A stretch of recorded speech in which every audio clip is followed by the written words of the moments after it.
This is the story of the thalidomide tragedy, which occurred in the late 1950s. What occurred highlights the importance of stereochemistry. Approximately 90% of pregnant women generally display some form of morning sickness.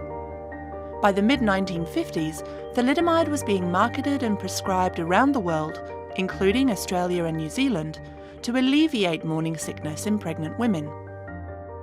Although thalidomide effectively suppressed morning sickness symptoms, the drug caused severe and adverse birth defects. The first birth defect was reported in 1956. Making headlines around the world, the drug was withdrawn from sale. Australia ceased sales in 1961. It was the Australian obstetrician William McBride and a German paediatrician, Widukind Lentz, who suspected a link between birth defects and the drug in the 1960s. Here is the three-dimensional structure of thalidomide, which contains a single chiral carbon.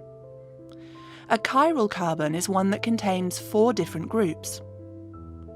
The presence of a single chiral centre leads to 2 possible enantiomers. Enantiomers are non-superimposable mirror images.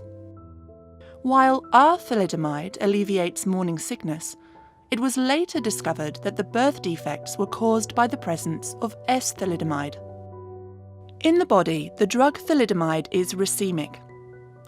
Thalidomide was used as a mixture of the 2 enantiomers, but even if it had been used as just the single R enantiomer, birth defects would still have occurred, as the 2 isomers rapidly interconvert in the body to a 50% mixture of both R and S thalidomide.